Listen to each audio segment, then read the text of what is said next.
যাদেরকে হত্যা করা হয়, আল্লাহ রাস্তায় যাদেরকে হত্যা করা হয় তাদেরকে তোমরা মৃত্যু বলো না, আমি আল্লাহ বলতেছি তারা জীবিত।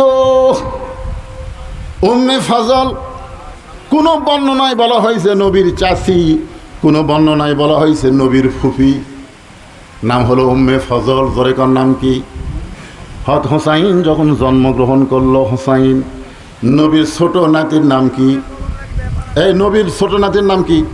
হোসাইন যখন জন্মগ্রহণ করলো, এমন সময় উম্মে ফজল কালো চাদরের নিচে করে হোসাইনকে আল্লাহ নবীর দরবারে হাজির করলেন। আল্লাহ নবী তখন সাহাবীদের সঙ্গে আলোচনা করতেছিলেন। নবী সাহাবীদের সঙ্গে যখন আলোচনা করতেছিলেন, এমন সময় উম্মে ফজল বললেন, বাবা আল্লাহ তোমাকে আর একটা নাতি দান করেছে। সঙ্গে সঙ্গে নবীর চোখ দিয়ে দর দর করে পানি পড়তেছে।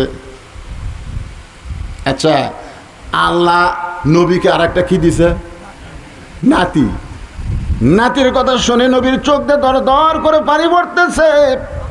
সাহাবীরা নবীর কান্না দেখে মনে মনে চিন্তা করে, আগে একটা নাতি হয়েছে, নাম হলো হাসান। নবী হয়তো মনে মনে চাইছিল ফাতিমার পেট থেকে আর একটা আসবে, সেটা হবে নাতনি। আগে একটা নাতি হয়েছে, এবার আবার একটা কি কি কি কি ও আজের কোনো স্লিপ টিলিপ দিলেন নাকি বাবা? ও আচ্ছা আচ্ছা আচ্ছা, ঠিক আছে। আমি মনে করছি আবার এখনও ওয়াজ পাল্টান লাগবে নাকি? আপনি কি এলাকার শেষ ওয়াজ? আমার ওই সিজনের এই জুন মাসের শেষ ওয়াজ। এরা কোন মাস?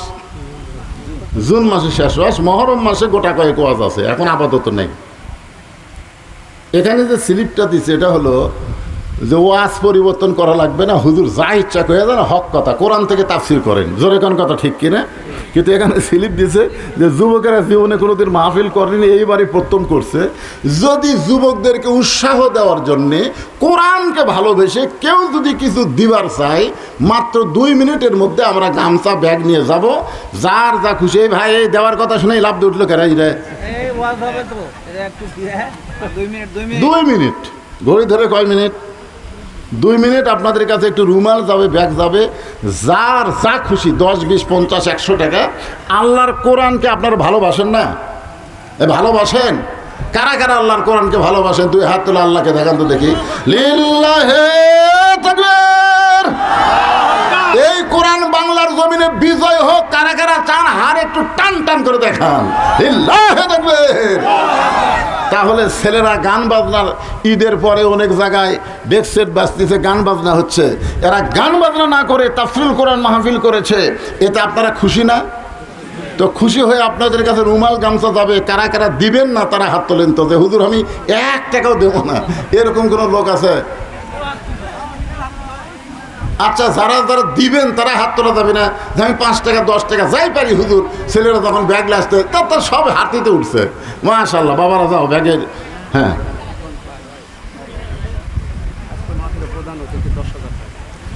লিল্লাহি তাকবীর। আজকের মাহফিলের সম্মানিত প্রধান অতিথি আসতে পারে নাই, কিন্তু উনি নগদে 10,000 টাকা দান করেছে। আল্লাহ ওনার দানকে কবুল করুক। জোরে কোন আমিন। আরও তো অনেক অতিথি আছে, সম্মানিত অতিথি।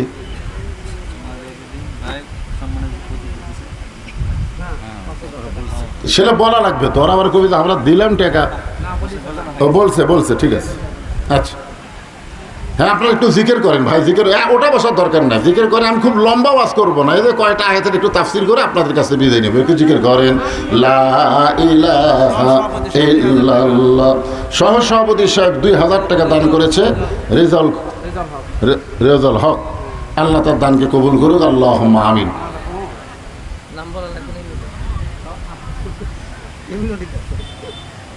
হ্যাঁ, দেন 2 মিনিট। এই ছেলেরা 2 মিনিটের মধ্যে কাম সারা লাগবে। জি, মাশাআল্লাহ, সভাপতি সাহেব দান করেছে, আল্লাহ তার দানকে কবুল করে। 1000-এর বেশি আছে, একটাই তো 1000। আচ্ছা আচ্ছা, ঠিক আছে, আলহামদুলিল্লাহ। মা বোনদের মধ্যে আদায়ের জন্য মেয়েরা আছে নাকি? আচ্ছা, মা বোনেরা আপনারাও একটা আল্লাহর হস্তে কোরআনকে ভালোবেসে দান করবেন। মা, এটা আপনাদের ওয়াজ শুরু হয়ে গেছে, আলহামদুলিল্লাহ। তাহলে নবীর চাচি অথবা ফুফি মানে কোনো কিতাবে লেখছে চাচি, কোনো কিতাবে লেখছে ফুফি, যাই হোক ফুফিটাই অগ্রাধিকার পাইছে। নাম হলো উম্মে ফজল। জোরেকার নাম কি? উম্মে ফজল। কালো চাদরের নিচে হোসাইনকে নিয়ে যে নবীর দরবারে গেছে। নবী তখন সাহাবেদের সামনে ওয়াজ করতেছিল। ঠিক ওই সময় গিয়া বলতেছে, বাবা আল্লাহ তোমাকে আর একটা নাতি দান করছে। যেই বলছে আল্লাহ তোমাকে আর একটা নাতি দান করছে, সঙ্গে সঙ্গে নবীর চোখ দিয়ে দর দর করে পানি পড়তেছে। সাহাবীরা নবীর চেহারার দিকে তাকায় থাকে না অন্য দিকে তাকায় থাকে? কথা কন না কেন? আপনারা তো বক্তার দিকে তাকায় থাকেন না, অন্য সাইড মারেন। কিন্তু নবী যখন আলোচনা করে, আপনারা বলেন তো সাহাবীরা কি নবীর দিকে তাকায় থাকে না অন্য দিকে তাকায়? আল্লাহ রাসূল দেখলেন আসরের নামাজের পরে একজন সাহাবী পিছনে দাঁড়ায় আছে। রাসূল বললেন, এজলেস ইয়া সাহাবী, বসো। তুমি দাঁড়াইছো কেন? সবাই বসে আছে, তুমি দাঁড়াইছো কেন? ওই সাহাবী বলতেছি, ইয়া রাসূলুল্লাহ, আমি হলাম একজন রাখাল। হযরত বেলাল যখন নামাজের আজান দিল, ওই আজান শোনার সঙ্গে সঙ্গে আমি উট দুম্বা চড়ানো বাদ দিয়ে আপনার পিছনে নামাজ পড়ার জন্য দৌড় শুরু করলাম। এত দূরে আমি ছিলাম যে দূরে থেকে আস্তে আস্তে দেখে মসজিদ ভরে গেছে, মসজিদের বারান্দাও পর্যন্ত ভরে গেছে। একেবারে শেষ কাতারে দাঁড়ায়া আপনার পিছনে আমি নামাজ আদায় করলাম। হুজুর, আপনার পিছনে নামাজ আদায় করে আপনি যখন আসরের নামাজের পরে কিছু বয়ান করতেছেন, নবী 2 ওয়াক্ত নামাজের পরে কিছু কথা বলে, একটা হলো ফজর, একটা হলো আসর।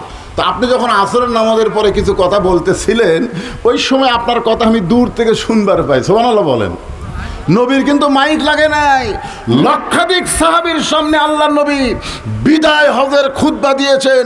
প্রত্যেকটা সাহাবী যে কাছে ছিল সে বলে আমি যেমন শুনেছি, যে সবার শেষে ছিল সে বলে আমিও তেমন শুনেছি। তোরে কেন? সুবহানাল্লাহ।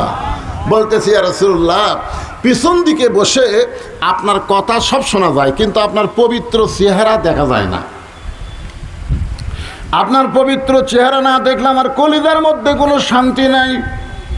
হুজুর, এই কারণেই আমি একজন রাখাল, আমি পিছনে দাঁড়ায়া আপনার পবিত্র চেহারা দেখতেছি আর আপনার জবানে কথা শুনতেছি। সঙ্গে সঙ্গে আল্লাহ নবী বললেন, সাহাবীরা রাস্তা ফাঁক করে দাও। রাস্তা কি করে দাও? তোমরা একটু নড়ে সরে রাস্তা ফাঁক করে দাও। প্রত্যেকটা সাহাবী নড়ে সরে রাস্তা ফাঁক করে দিলেন। সাহাবীরা মনে চিন্তা করতেছে, হয়তো নবী বলবেন, এই রাখালেই অত দূর থেকে আমাকে কি দেখবা, আমার কাছে আসো, কাছে এসে আমাকে ভালো করে দেখো।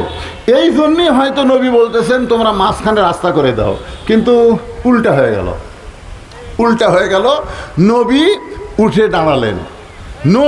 দাঁড়ালেন।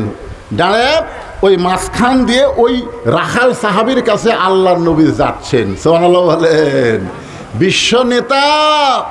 বিশ্ব নেতা রাখালকে তার কাছে ডাকে নাই, বরং তিনি রাখালের কাছে যাচ্ছেন। যেই যাচ্ছেন সঙ্গে সঙ্গে ওমর ফারুক নবীর জুব্বা টেনে ধরে বলতেছি, ইয়া রাসূলুল্লাহ, এইটা আপনি কি করতেছেন? আপনার জুতার পরশে আল্লাহর আরশ ধন্য হয়ে গেছে, আর আপনি রাখালের কাছে যাবেন কেন? আপনি বলেন রাখাল আপনার কাছে আসুক। আল্লাহ রাসূল বলেন, ওমর সাবধান হয়ে কথা বলো। দেখেন ওমরকে আল্লাহ নবী কি দিলেন? ধমক দিয়ে বলেন, সাবধান হয়ে কথা বলো। তোমার 2 চোখ দিয়ে তুমি শুধু রাখালকে দেখতেছো। ইয়ানজুরু বি নূরিল্লাহ, একটাবার নূরের চোখ দিয়ে নজর করে দেখো। আমি নবী নূরের চোখে নজর করে দেখি, ওর কলিজার মধ্যে এত বেশি মহব্বত, ওই মহব্বতের পাওয়ারে আমি নবী আর ভিতরে থাকতে পারতেছি না। আমি ভিতর থেকে বাহিরে গিয়ে ওকে বুকের মধ্যে জড়ায় নিবার চাই।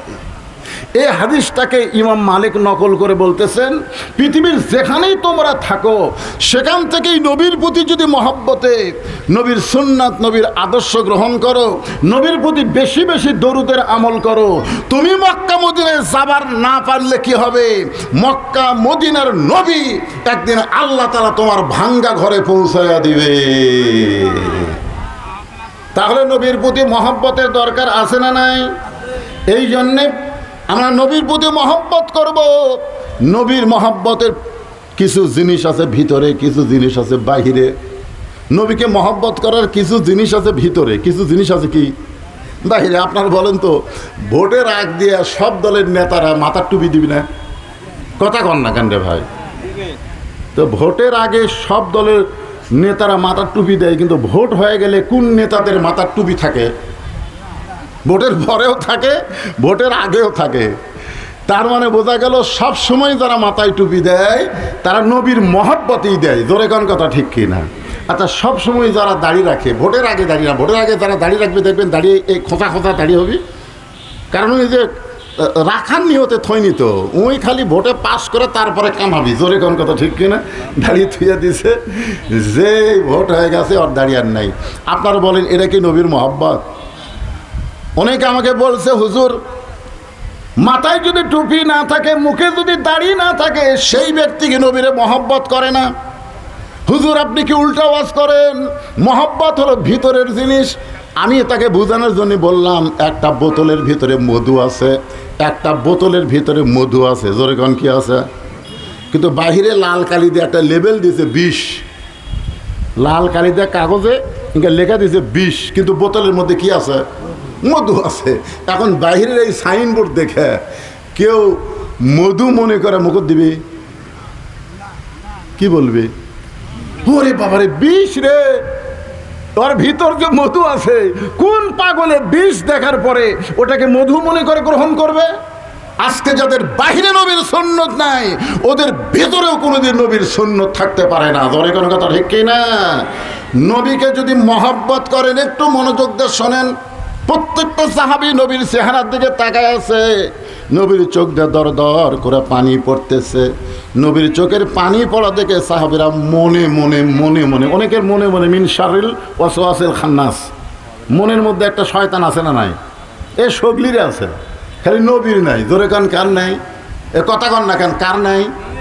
আল্লাহর নবীর কাছে শয়তান নাই, এছাড়া সবার কাছেই শয়তান আছে। মিন শারিল ওয়াসওয়াসিল খান্নাস, এ আয়াতে তাফসীর পড়ে দেখবেন। একজনকে দেখে শয়তান ভয়ে দৌড় মারে, সেটা কোন শয়তান? একজনকে দেখে শয়তান ভয়ে দৌড় দেয়, সেই শয়তানের নাম হলো ইবলিস শয়তান। জোরে কোন শয়তান? কিন্তু ওই লোকটার ভিতরে কিন্তু একটা শয়তান আছে, তার নাম হলো হযরত উমর। ভিতরে একটা শয়তান আছে, তার নাম কি? কারণ উমর ফারুক মসজিদের মেম্বরে বসে নিজের গালে নিজে চড় মারতেছেন, ডান গালে ডান হাতে, বাম গালে বাম হাতে চড় মারতেছেন। ওসমান গনি বলে, আমিরুল মুমিনিন আপনি কি পাগল হয়ে গেলেন? নিজের গালে নিজে চড় মারতেছেন। তখন উমর ফারুক বললেন, মিন শারিল ওয়াসওয়াসিল খান্নাস, আমার ভিতরে শয়তান আমাকে ধোঁকা দিচ্ছে। ওসমান গনি বললেন, আপনাকে থেকে শয়তান কত গজ? 40 গজ দূরে থাকে, আর আপনাকে শয়তান ধোঁকা দেয়। উমর ফারুক বললেন, এটা হলো বাহিরের ইবলিস না, এটা হলো ইবলিসের বেটা খান্নাস। এই খান্নাস প্রত্যেকটা মানুষের অন্তরে আছে। এই খান্নাস আমাকে বলতেছে, উমর তুমি হলাম অর্ধ পৃথিবীর খলিফা, তুমি অর্ধ পৃথিবীর খলিফা। ওসমান গনি বলতেছে, আমিরুল মুমিনিন তাহলে তো ঠিকই বলেছে, আপনি অর্ধ পৃথিবীর খলিফা। ওমর ফারুক বলে, ওসমান বর্তমানকে নিয়ে যখন কোনো মানুষ চিন্তা করে, ওই মানুষটাকে তখন শয়তান ধরে। প্রত্যেকটা মুসলমান চিন্তা করবে তিনটা, একটা হলো অতীত, একটা হলো বর্তমান, একটা হলো ভবিষ্যৎ। অতীতে আমি কি ছিলাম, বর্তমানে কি হুনুরে, ভবিষ্যতে আমার খবর কি। হাসিনা যদি ভবিষ্যতের চিন্তা করত, তাহলে আজকে গোষ্ঠী শুদ্ধা পলান লাগতো না। জোরে কোন কথা ঠিক, কথা কন না কেন? খালি চিন্তা করছে 41 সাল 41 সাল, ভবিষ্যতের চিন্তা করে নাই। বর্তমান মনে করেছিলাম কি হনুরে, এই ক্ষমতা থেকে আমাকে নামাবে কে? ওমর ফারুক বলে, ওসমান শয়তান আমাকে ধোঁকা দিয়েছে, আমি অর্ধ পৃথিবীর খলিফা, আজকে আমি অর্ধ পৃথিবীর খলিফা, কিন্তু অতীতে আমি কি ছিলাম, ভবিষ্যৎ আমার কি হবে। তাহলে অতীত আর ভবিষ্যৎ নিয়ে প্রত্যেকটা মানুষের চিন্তা করার দরকার আছে না নাই?